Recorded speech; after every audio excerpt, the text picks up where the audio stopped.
बिस्मिल्लाहिर्रहमानिर्रहीम, अस्सलाम वालेकुम, वेलकम टू अवेयरनेस सर्विसेज। जी दोस्तों, आज की इस वीडियो में एक और अपडेट आप लोगों के साथ शेयर करने जा रहा हूँ। एक बहुत बड़ी गुड न्यूज़ आप लोगों के साथ शेयर करने जा रहा हूँ, जो कि उन घरानों के हवाले से है जिन लोगों ने BISP के हवाले से अपनी रजिस्ट्रेशन तो करवाई थी। मतलब वो चाह रहे थे कि हम BISP का हिस्सा बन जाएँ, हमें जो है वो अनकंडीशनल कैश ट्रांसफ़र का हिस्सा बनाया जाए, हमें पैसे दिए जाएँ, हमें ये इमदाद दी जाए। लेकिन अनफॉर्चुनेटली वो इस प्रोग्राम का हिस्सा नहीं बन सके थे, जिनको पोर्टल पे चेक करने के बाद बताया जा रहा था कि आपका घराना अहल नहीं है। ठीक है, उन तमाम लोगों के लिए जो क्राइटेरिया पहले सेट था, आप सबको पता है, मैंने आपको बताया भी था वीडियो में कि भाई क्राइटेरिया जनरल कट ऑफ जो है वो 32 रखा गया है। अगर किसी का पॉवर्टी का स्कोर 32 से कम आता है तो वो इसमें एलिजिबल हो जाता है। अगर किसी का स्कोर पॉवर्टी का 32 से ऊपर होता है तो फिर वो इनएलिजिबल होता है, मतलब उसको नाइल कर दिया जाता है। ठीक है, तो इस तरह के केसेस में बहुत सारे घराने ऐसे थे जो कि जांच पड़ताल में थे और उनका स्कोर जो है वो 32 से ज़्यादा था। तो स्कोर का गेम तो है वो शुरू से ही चल रहा है। मैंने आप लोगों को बताया भी था, कहा भी था कि भाई आप लोग अपना स्कोर चेक करवाएं। और आपको याद होगा कि पिछली कुछ दिन जो है पहले मैंने एक वीडियो बनाई थी जिसमें मैंने आपको बताया था कि भाई सारा जो सिस्टम है वो PMT का है। PMT होता है प्रॉक्सी मींस टेस्टिंग। ये एक मेजरमेंट की जाती है हर घराने की, मतलब कि वो कितना घराना जो है वो गुर्बत में धंसा हुआ है, कितनी गुर्बत वहाँ पर है। ठीक है, तो इस हवाले से मैं पहले वीडियो में बताया था कि भाई चांसेस जो हैं वो बहुत हैं कि ये स्कोर जो है वो 37 तक या 39 तक जाएगा। ठीक है, तो इसी हवाले से जो गुड न्यूज़ है वो ये है कि भाई कल मैडम शाज़िया तमरी साहिबा ने जो है वो ट्वीट कर दिया है, जिसमें उन्होंने बताया है कि भाई हमने स्कोर जो है वो बढ़ा दिया है, क्योंकि जो ज़्यादा गरीब लोग हैं जिनका स्कोर जो है वो 37 तक था तो वो इस प्रोग्राम का हिस्सा नहीं बन सके थे। तो अब इस महंगाई को शरह को देखते हुए कि भाई गुर्बत जो है वो बढ़ती जा रही है, महंगाई बढ़ती जा रही है, तो उन्होंने ये डिसाइड किया है कि भाई स्कोर हम 37 तक लेके जा रहे हैं। तो जैसे ही स्कोर बढ़ेगा तो लाजमी वो घराने जिनका स्कोर 37 तक था वो ऑटोमेटिकली इस प्रोग्राम का हिस्सा बन जाएंगे, अनकंडीशनल कैश ट्रांसफ़र का हिस्सा बन जाएंगे। ठीक है, मतलब ये कि जो 14,000 की किस्त चलती थी अब 7,000 इन्होंने कर दी है, तो इस कैश ट्रांसफ़र का हिस्सा वो बन जाएंगे।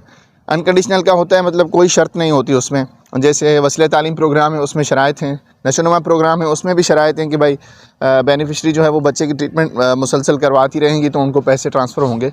या फिर वसीले तालीम प्रोग्राम में बच्चे की अटेंडेंस चाहिए होती है, रजिस्ट्रेशन करवाने के बाद 70% अटेंडेंस होती है। तो इस तरह का इसमें सीन नहीं होता, इसलिए इसको अनकंडीशनल केस ट्रांसफ़र कहा जाता है। क्लियर हो गया? तो कहने का मकसद ये है कि भाई अब हुकूमत पाकिस्तान की जानिब से, बल्कि जो है वो BISP को जैसे रिप्रेजेंट करती है मैडम शाज़िया तमरी साहिबा, उन्होंने अपने ट्वीट में ये चीज़ क्लियर कर दी है कि भाई हमने स्कोर जो है वो 37 तक बढ़ा दिया है। तो वो तमाम फैमिलीज़ जिनका स्कोर 37 तक है और 37 से कम है तो वो इंशाल्लाह एलिजिबल हो जाएंगी। ठीक है, उनको वेट करना होगा। और बहुत सारे लोगों को मैंने पहले भी कहा था कि भाई आप लोग वेट करें, जनवरी तक वेट करें, इंशाल्लाह नए साल में जो है वो स्कोर बढ़ाया जाएगा। मैंने 39 तक कहा था, मैं भी कहा था कि 39 तक जाए, लेकिन 37 तक मैंने कंफर्म, आपको याद होगा, कहा था कि भाई 37 तक स्कोर जाएगा। तो अब ये ऑफिशियली अनाउंस हो चुका है और वो तमाम घराने जो कि 37 तक जिनका स्कोर है वो एलिजिबल इंशाल्लाह हो जाएंगे। क्लियर हो गया? बाकी जिनका 37 से ज़्यादा है अब उनको रीसर्वे करवाना पड़ेगा, मतलब उनका दोबारा सर्वे होगा इस डायनामिक रजिस्ट्री में। तो वो सर्वे करवाएंगे तो उसके बाद फिर उनका स्कोर जनरेट होगा, फिर ही पता चलेगा कि भाई ये लोग शामिल होते हैं इस प्रोग्राम में या नहीं होते। क्लियर हो गया? तो आई होप कि आप तमाम लोगों को बात समझ में आ गई होगी और यकीनन ये बहुत खुशी की बात है उन घरानों के लिए जिन्होंने बहुत सारा वेट किया हुआ है। और इसमें वो घराने भी आते हैं जिन्होंने एमरजेंसी कैश ली थी, जो कहते हैं कि हमने एक दफ़ा 12,000 रुपये मिले थे, उसके बाद हमें पैसे नहीं मिले।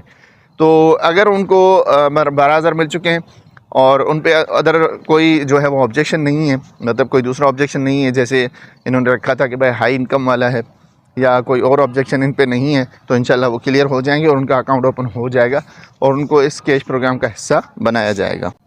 ठीक है दोस्तों, क्लियर हो गया? आई होप कि आपको ये बात समझ में आ गई होगी। अगर कोई बात समझ में नहीं आई, कोई परेशानी है, कोई प्रॉब्लम है, तो आप मुझे कमेंट बॉक्स में लाजमी पूछिएगा। इंशाल्लाह मैं आपके कमेंट्स पढ़ के उन पे ज़रूर वीडियो बनाऊंगा, कोशिश करूंगा। ठीक है, 1 बाय 1 मैं रिप्लाई नहीं दे पाता, इतना टाइम मुझे नहीं मिल रहा। और बहुत शुक्रिया उन दोस्तों का जो कि ये पूछ रहे थे कि सर आप इतने दिनों से वीडियो नहीं बना रहे।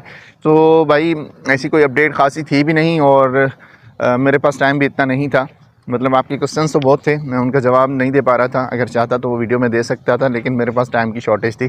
ठीक है, इस वजह से भी वीडियो नहीं बना पा रहा था। और जब ये किस्त चल जाती है तो उसके बाद जो है वो व्यूअर्स का इंटरेस्ट भी कम रहता है, तो फिर ज़ाहिर है जब व्यूअर्स का इंटरेस्ट कम होता है तो फिर बनाने वाले का इंटरेस्ट भी कम ही हो जाता है। तो इंशाल्लाह आप इसको कंटिन्यू करेंगे और जो अपडेट्स आएंगी तो इंशाल्लाह आप लोगों तक मैं ज़रूर पहुँचाऊँगा। ठीक है दोस्तों, आई होप की वीडियो अच्छी लगी होगी। थैंक्स फॉर वॉचिंग, अपना बहुत सारा ख्याल रखिएगा। मिलते हैं अगली वीडियो में, तब तक के लिए अल्लाह हाफिज़।